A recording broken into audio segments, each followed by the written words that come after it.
Good morning, and welcome to another edition of Inquisition Update. My name's Tom Fress, and I'll be your host for the next hour. You're listening to FirstAmendmentRadio.com. Thanks for tuning in. We're going to continue now our reading and discussion of the book The Papacy and the Civil Power by R.W. Thompson, one of the most important books in my library. I hope my listeners appreciate this book and the information that you gain. Yesterday, we were talking about the reign of Pope Pius X, this strong-willed pope who tried to impose his supreme spiritual and, most importantly, his temporal authority over the Roman Catholic Church of France. And the Roman Catholics of France rebelled against him and passed what was called the Pragmatic Sanction. And that was to protect the Roman Catholic Church in France from the papal authority. It says each of the parties to this arrangement supposed himself. I'll back up just a little bit further. And by the way, those who are following along in the book, we're on page 664, about the middle of the page. It says a diplomatic ambassador was sent to Rome and finally came to a compromise with Pope Leo X by abrogating the Pragmatic Sanction and substituting the celebrated Concordat of Bologna in its place. So, upon the death of French King Louis XII, Francis I came to power in France, and he sold out the Roman Catholics of France. And he went to Rome, sent an ambassador to Rome to work out a compromise with this usurpacious Pope Leo X, and they just arbitrarily set aside the Pragmatic Sanction without consulting the people. They had no consideration, as is always the case, for the people. When the church and the state, when the Roman Catholic Church and the state become united, the people are a non-factor. And what happens then, as always throughout this book, the divine writers, that is the king and the pope together, who share the divine right according to their philosophy of rulership, get together and support one another's divine right by just arbitrarily making laws and bringing the people into subjection. And this is the case of this instance in France. They got together, a diplomatic ambassador was sent to Rome, and finally came to a compromise with Pope Leo X by abrogating the Pragmatic Sanction and substituting the celebrated Concordat of Bologna in its place. Okay, a Concordat is a binding agreement between a nation's government and the papacy, and it usually contains restrictions and limitations, making Roman Catholicism the official religion of the nation, authorizes the Pope to exact taxes from the church, and makes the church a state-sponsored church. In other words, it exists on the taxes of the people. And so the Pragmatic Sanction is set aside, and the Concordat has replaced it. Now, each of the parties to this arrangement, the Pope and the King, supposed himself the gainer. The King, by being made the head of the Church of France, and the Pope by enabling to collect annats and imposts in France, which had been denied by the Pragmatic Sanction. So here you see the common elements of a Concordat being revealed right here. The king, by concession of the Pope, has allowed the king to become the head of the church, and obviously we must understand that he rules the church at the behest of the Pope, and also granting that the Pope is able to collect taxes from France. Now, this is in violation of the pragmatic sanction. So you see the purpose of destroying this protective measure called the pragmatic sanction. Now it says the Pope exchanged a share of his spiritual right claimed by his predecessors for this temporal advantage. In other words, tax collection. And it says, but France was not as easily reconciled as the king. So you can see the people are rising up in protest. And it says the Parliament resisted the Concordat, the Parliament being a representative of the people in the government. The people resisted the Concordat and adhered to the pragmatic sanction. The University of Paris did the same. An appeal to a general council was insisted on, that at Rome not being so considered. So there was a general council being already held in Rome, which the French didn't acknowledge as valid. Remember, it was a papal council in rebellion against the ecumenical council, which asserted its authority over the Pope. So the Pope just called his own council, held it in Rome, held it in Italy, where he would be more protected, and his rights and prerogatives would be assented to more easily. And says the king, becoming incensed at this resistance to his royal will, denounced these proceedings as seditious and undertook to enforce the Concordat by despotic power. Despotic power. He's working under the authority of the Pope. This king is ruling by despotic power. That's a defining characteristic of a government that is under papal influence. It exercises despotic power. And when there becomes such time, and I assert that we are already in such a time, that our government is under papal authority, that we will see exercised in this country despotic power, and it comes by the form of presidential directives and other such like things, like the Patriot Act and the NDAA and other authoritarian laws passed by fiat, by simple decree, by our presidents, and just silently acquiesced to by the people and by Congress. Despotic power is being seen right here in America. And the first thing we must suspect is the papacy has gotten authority over at least the White House, and I assert also the Supreme Court and the Parliament, Congress. Okay. Now, in the meantime, the period fixed for the 11th session of the Lateran Council had arrived, and the session was held without the attendance of any French clergy. Now, even the French clergy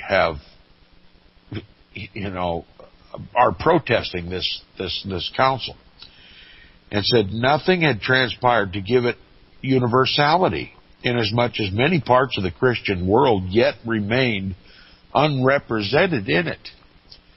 It still retained its original Italian character and was, to all intents and purposes, the Pope's council and not that of the Church. And yet it was at this 11th session of the council that a decree was passed, which it is now claimed recognizes the Pope's infallibility. The foregoing facts show, if such a decree was passed, that it was not binding on the Church as a part of its faith, and the fact that it was not so considered by the Church is fully established by subsequent events. But no such decree was, in point of fact, passed by the Fifth Lateran Council. The facts are these. The Pope issued a bull abrogating the pragmatic sanction, affirming the Concordat, and declaring that he had authority above councils and full power to call, remove, or dissolve them at will. He also renewed the bull of Pope Boniface VIII called Unum Sanctum, which asserted the supremacy of the Pope over the world, both in spirituals and in temporals. When this bull was read in the council, it was, quote, approved by all the bishops, unquote, except one, says Dupin. There was no freedom either of discussion or of will. It was simply a strong man, as Leo X was, commanding and exacting obedience by the superiority of his own will. There was no decree about it, nothing but the simple approval of the Pope's bull. And consequently, this is to be taken merely as the assent to it by those prelates who were present, which was in no way binding upon those who were not present. The council, as such, was not represented in the church, as such, was not represented in the council, and consequently did not assent to its action, whatever it may have been. The French Christians resisted the whole thing, continued to adhere to the pragmatic sanction, and to resist the Concordat. And therefore, the defenders of the Pope's infallibility cannot, with any propriety whatever, insist that the Fifth Lateran Council made it a part of the law of the Church. What was done by the Ecumenical Council of Trent upon this subject, now we're moving from this council to the Council of Trent, considered even to this day to be the most important general council held by the Roman Catholic Church. It says, what was done by the Ecumenical Council of Trent upon this subject is more readily disposed of, although this was the most important of all the councils, and its various sessions were held from 1545 to 1563. In its decree for general reformation, it is provided that, quote, they will be obedient to the constitutions of the Pope and of the councils, determining that all constitutions of general councils and of the Apostolic See in favor of ecclesiastical persons and liberty shall be observed by all, unquote. So you can see it had nothing to do with religion. It had nothing to do with the Roman Catholic faith. It had everything to do with power and authority, and what authority the people will assent to. Now, particularly of notice is that the decree is that the people will obey the constitutions of the popes and of the councils. So, papal infallibility is not present in this. Now it says, in another decree, which was held back until the final session, and was, quote, never mentioned in any congregation, unquote, it was provided that in all the decrees of reformation made in the council under the three previous popes, quote, the authority of the apostolic see is accepted and preserved. Accepted being E-X-C-E-P-T-E-D. In other words, the Pope is above. The apostolic see, that is, the authority of the Pope, is accepted and preserved. So the Pope sets himself above the council. And it says that this council intended to enlarge the power of the papacy to the utmost extent, there is no sort of doubt. Its final action was mainly controlled by Italian bishops from Rome, the tools of the Pope, and they would listen to nothing that limited his power. The French ambassador present, writing to the king, said, quote, they will give ear to nothing that may hinder the profit and authority of the court of Rome. Besides, the Pope is of so much master of this council that his pensioners, whatsoever the emperor's ambassadors or we do remonstrate unto them, will do but what they list. In other words, they wouldn't listen to anybody. It was a steamroller. And it says, but it will be observed that neither of these decrees asserts the doctrine of the Pope's infallibility. The most they do is assert that the Church is to be governed by the constitutions of the popes and the councils. They do not decide, nor did the Council of Trent at any other time decide, which of the two should prevail when the constitutions of the popes and the canons of the councils come in conflict. The general terms employed embrace all the councils, and as one canon of the Council of Constance declared that the Pope was inferior to a council, and no ecumenical council, as we have seen, has repealed that canon, therefore it is included in the decree of the Council of Trent. Besides, it is said that the faith never changes, that it never can change. This being true, the canon of Constance was a part of the faith after that council had adjourned, and must have continued so up unto the Council of Trent, and could not be changed by it. Therefore, the Council of Trent, while it went as far as it dared to go to give supremacy to the Pope, must be considered as denying his infallibility, because they did not affirm it. If they had intended to affirm it, they would have required obedience to him alone, as the late Lateran Council has done, that being the First Lateran Council of 1870, at the time of the writing of this book, and not to him and the canons of the councils conjointly. Requiring the faithful to look to the constitutions of popes and the canons of the councils is almost an express denial of the Pope's infallibility. Yet it is true that the Council of Trent did not expressly place any limitation upon the power of the Pope. It left it as it found it, but somewhat augmented in strength by the failure to place a curb upon it. While it conceded to the Pope the power to interpret its canons, and thereby gave him great control over the faith, yet it did not give him the power to set aside existing canons or to make new ones. Therefore, it stopped short of declaring him infallible. And so Pope Pius IV understood it when,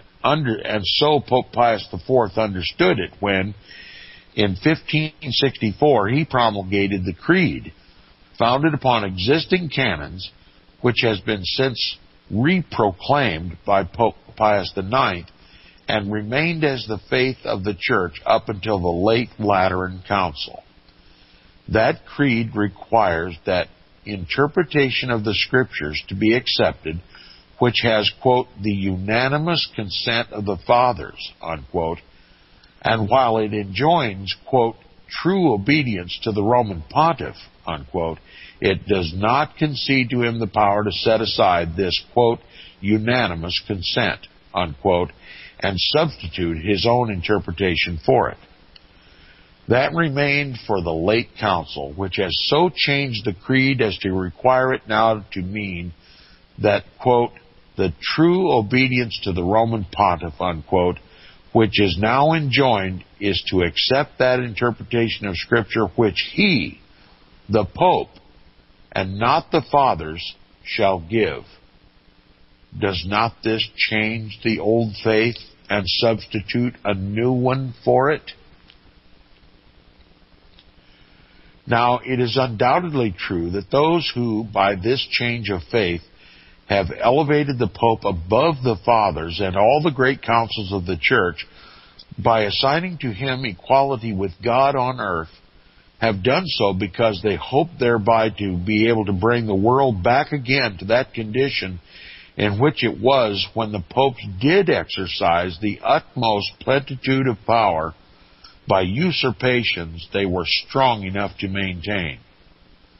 Every intelligent reader knows what that condition was, but it is nowhere more graphically portrayed in so far as the popes are concerned than by the greatest of Italian historians, who was a personal observer of the passing events just preceding the Council of Trent. After enumerating some of the usurpations by which the popes had obtained their ascendancy over princes and peoples, he says, quote, "Being raised by these steps unto earthly power, they laid aside little by little the cares of souls and of divine precepts, so that setting their affections wholly upon earthly greatness, and using their spiritual authority only as an instrument of their temporal, they seemed rather to be secular princes than priests. After this, their care and business was no more sanctity of life, increase of religion, love, and charity toward their neighbor, but armies and wars against Christians, handling the sacrifices even with bloody hands, but heaping up wealth, but new laws, new arts, new snares to scrape money from all parts. For this end they used their spiritual weapons without respect, and sold things, both sacred and profane, without any shame at all. The popes and the court thus abounding with wealth, there followed pomp, riot, dishonesty, lust, and abominable pleasures, no care of posterity, no thought of maintaining the perpetual dignity of the papacy, but in place thereof succeeded ambitious and pestiferous desires to exalt their sons, nephews, and kindred, not only to immoderate riches, but to principalities and to kingdoms, bestowing their dignities and benefices not upon virtuous and well-deserving men, but either selling them to those who would give the most, or misplacing them upon ambitious, covetous, and impudently voluptuous persons." Unquote. In other words, power corrupts, and absolute power corrupts absolutely. And whenever the Pope gains power, the result is corruption in the priesthood. And no more is that more profound than today. Now that concludes chapter 21 of the book. We'll continue now with chapter 22, and I will forego the preliminaries and just get directly to the text in the observance of time here. R.W. Thompson says, "It has abundantly appeared in the preceding chapters that the theory upon which the papal system has been constructed requires all Roman Catholics to be exclusive, intolerant, and aggressive. To say that they are not all so is only to say what everybody knows, but it is no answer to the allegation against the system itself. Those who constitute these commendable and praiseworthy examples are mostly single individuals, but sometimes communities, as is frequently found in the case of the United States. They are, however, generally influenced by their special surroundings and have never acquired sufficient prominence to impress their sentiments upon those who mold the principles and direct the course of the papacy." And now we've come up upon the break. We'll continue with the reading of the book, The Papacy and the Civil Power by R.W. Thompson. You're listening to Inquisition Update on FirstAmendmentRadio.com. Stay tuned. We'll be right back.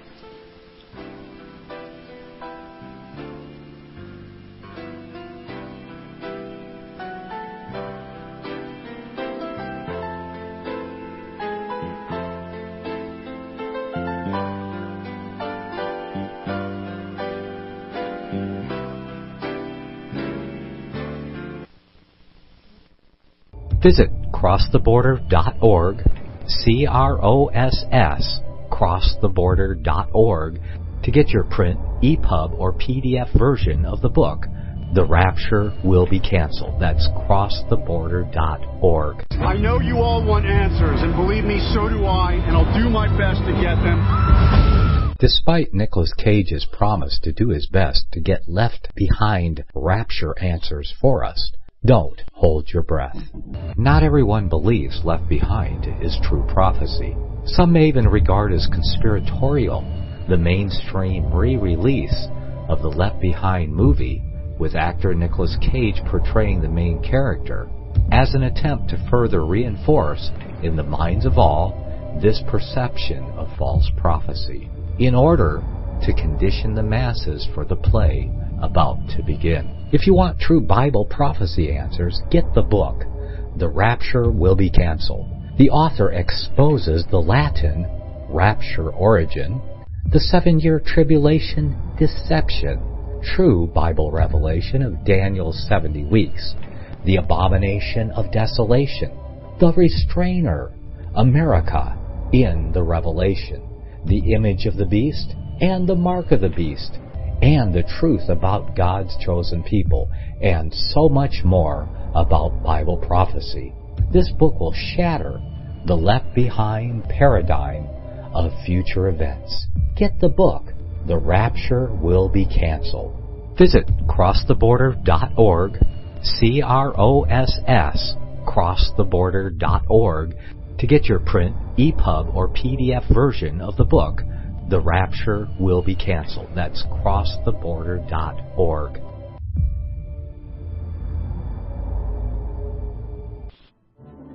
The book of Revelation says, the spirit of prophecy is the testimony of Jesus Christ. This is at the very heart of FirstAmendmentRadio.com. In that spirit, we have created the Prophecy Reality News app for all of your mobile devices, streaming First Amendment Radio 24 hours a day, 7 days a week. Available for your Apple, Android device, and smartphone, absolutely free. Get the Prophecy Reality News app installed today so you can listen to First Amendment Radio wherever you are. The Prophecy Reality News app. Get it now.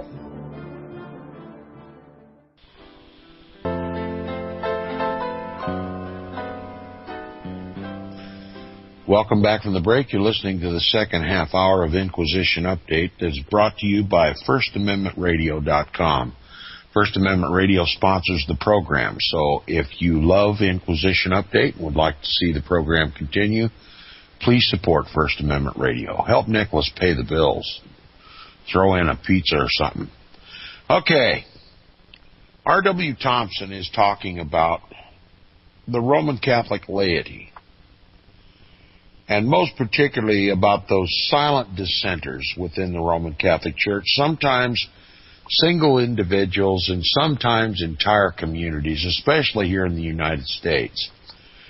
They just don't have any say in the church. They don't have any say. They just have to silently acquiesce. And though they be silent dissenters, they still stay in the Roman Catholic Church and generally support the Roman Catholic Church. They're interested in the faith of the Catholic Church, but not so much the hierarchy. It says, they are, however, generally influenced by their special surroundings and have never acquired sufficient prominence to impress their sentiments upon those who mold the principles and direct the course of the papacy. In other words, the papacy is high and mighty, as it were God on earth, and they have no say over the papacy. It says the popes have never been influenced by them in any degree since the papal power reached its culmination, but on the contrary have simply borne with them on account of their general acceptance of the fundamentals of the Roman Catholic faith and their habit of non-resistance. For a number of centuries, the laity had a voice in the election of popes, which of course made those elected or desired to be elected somewhat circumspect in their conduct toward the laity. This did not give the people any direct influence over the faith, but rather indirect, by means of that representative feature in the church constitution which provided for general councils. There was no change in this mode of procedure until the emperors and the kings of France, Spain, and Germany, from political motives only, arrogantly asserted the imperial right to select popes obedient to themselves, and to dispossess such as were not so. And when, after severe and long-continued struggles, the popes were enabled to wrench this usurped power from the hands of royalty, they felt themselves under no obligation to restore the ancient authority of the people, because by that time they had become so inoculated with the sentiments of imperialism themselves that they did not consider the people of having any right whatever in matters of so much importance. Insisting that the episcopal order was established by direct appointment of Christ, they claimed for it the power of self-perpetuation, and therefore it became an established principle of the papacy that even when the people aided in the election of a pope, they had no right to assume that he derived any authority from them. From this principle, it was easy for so ambitious and talented a man as Pope Gregory VII, surrounded by the prevailing superstition of the 11th century, to deduce others which have since become necessary to the life of the papacy. Engaged as he was in consolidating a vast spiritual despotism, he was sagacious enough to know that his success would be in proportion to the removal of its power and authority from the people. Therefore, he employed his vigorous mind, not only while the confidential advisor of 4 popes, but more especially after he became pope himself, quote, to render all authority, civil and religious, dependent on the fiat of the Holy See, to place thorns and mitres alike at the papal disposal, and to realize what had long floated dimly before the eyes of preceding pontiffs, an object of desire rather than of hope, the scepter of the universe, swayed by the successor of St. Peter as vicegerent of the Almighty, capital A, unquote. Chiefest among the means of consummating this object was the removal of all popular influence from the election of the Pope, so that the ecclesiastical constitution should provide for a pure theocracy with imperial powers. This he accomplished by vesting it exclusively in the College of Cardinals, designated and appointed by the Pope, by compelling all prelates and laymen to bind themselves under the most solemn obligations to the See of Rome, and visiting them with curses, anathemas, and excommunications in the event of their disobedience. So powerful was the influence he exercised upon his age, and so indelibly did he impress his principles upon the constitution of the papacy, that those of his successors who have imitated his usurpations have sheltered themselves behind his great name. And this has been done so frequently, with the apparent acquiescence of the laity, that at last what was originally the conception of overweening ambition has come to be considered as the infallible teaching of God, as an essential part of his eternal truth. If some of these successors did impair the strength of the system he had constructed by vices which outraged the Christian sentiment of the world, the present Pope, by his exemplary life and piety, has been enabled in some measure to win back those losses. He has at times done so to the extent of being enabled to turn all his papal artillery upon the liberalizing and tolerant opinions of the 19th century and of finding multitudes of followers who agree with him in the pretense that Hildebrand, no less than himself, was the infallible representative of Christ on earth.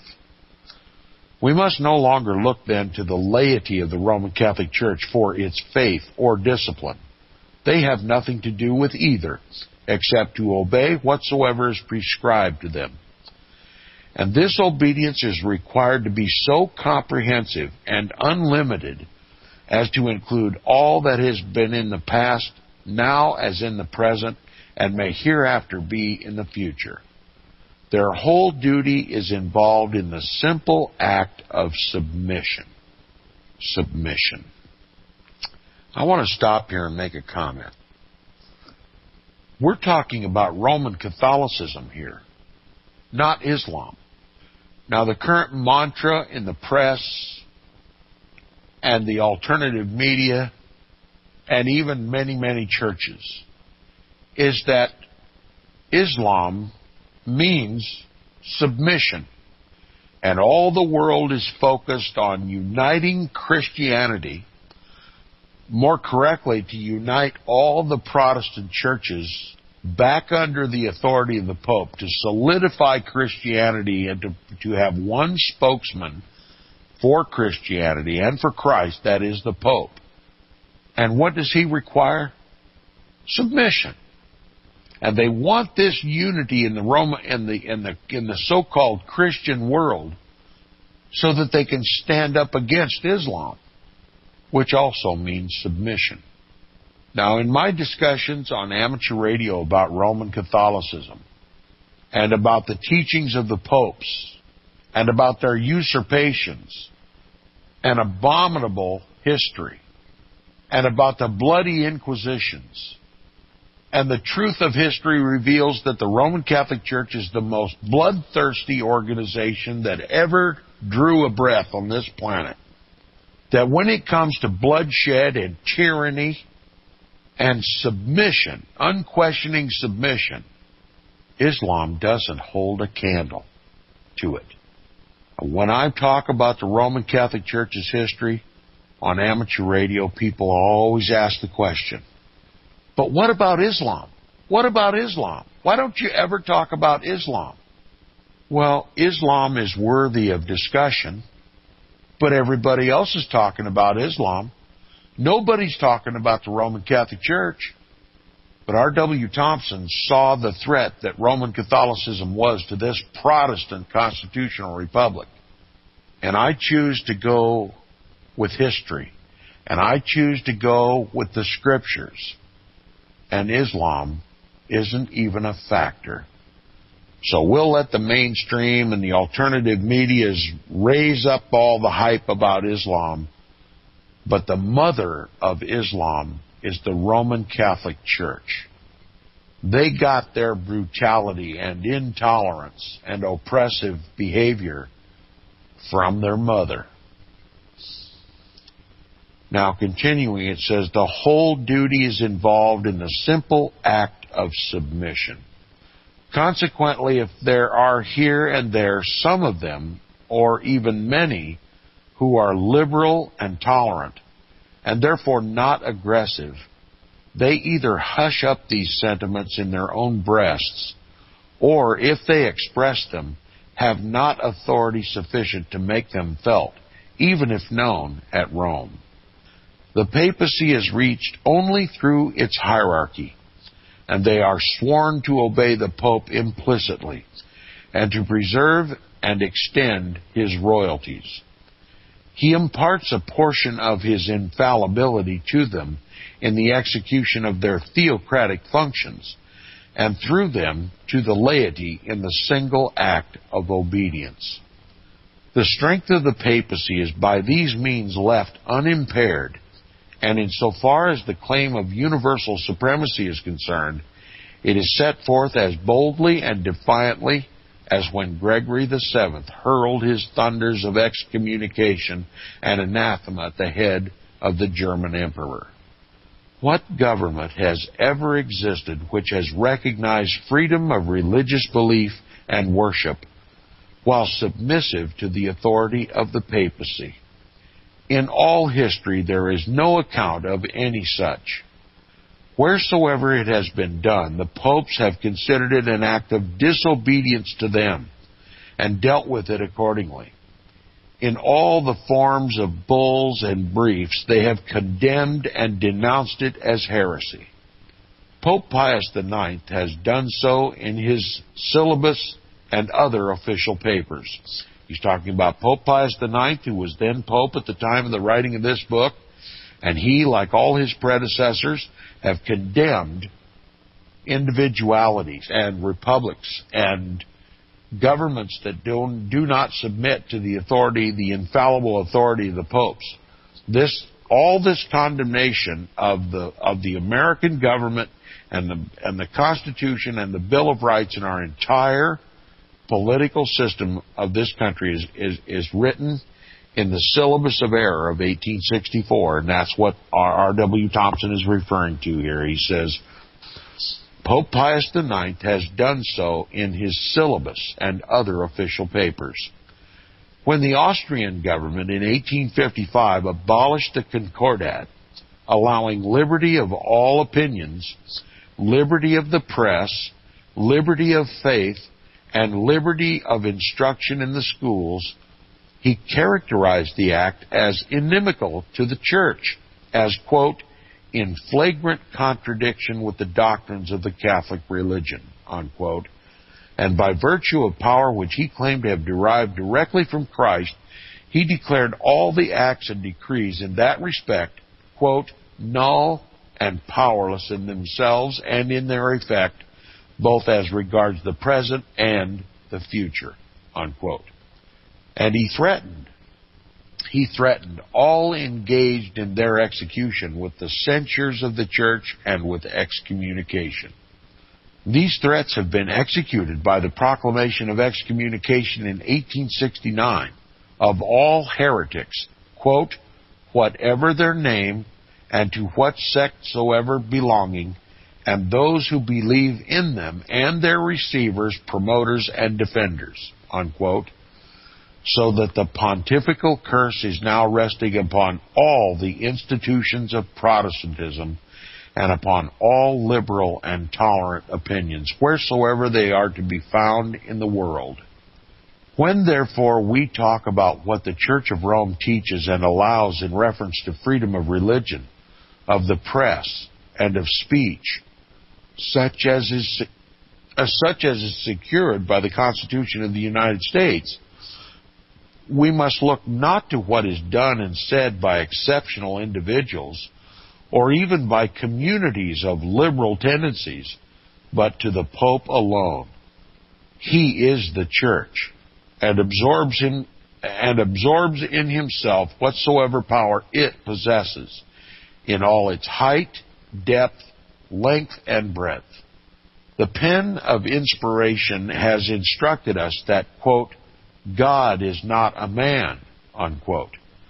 But the Pope tells us that he, of all the earth, possesses the attributes of God and must therefore prescribe the faith, reward the faithful, and punish the disobedient. There are two memorable events in history which are sometimes referred to by defenders of the papacy to show that such accusations as the foregoing are unjust and unmerited. For instance, the granting of Magna Carta and the instruction of religious liberty into the colony of Maryland.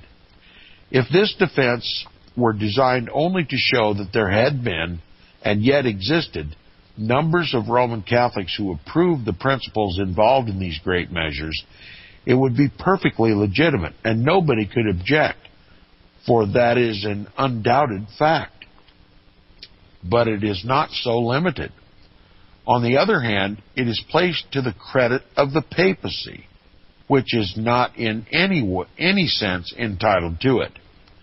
As to Magna Carta, we have seen that the barons of England incurred the displeasure of Pope Innocent III for extorting it from King John, and that he excommunicated them for doing so, and that he released the king from his sworn obligation to observe it, as he also did several of his successors. We have seen, too, the direct conflict between the principles it expressed and those which pertain to the papal system.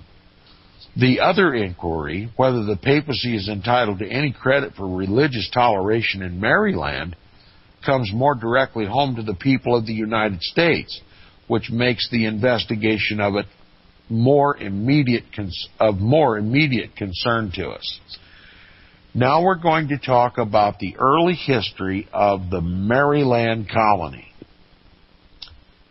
First of all, you'll notice my pronunciation of Maryland. Most people call it Maryland. I call it Maryland. It was the Roman Catholic colony.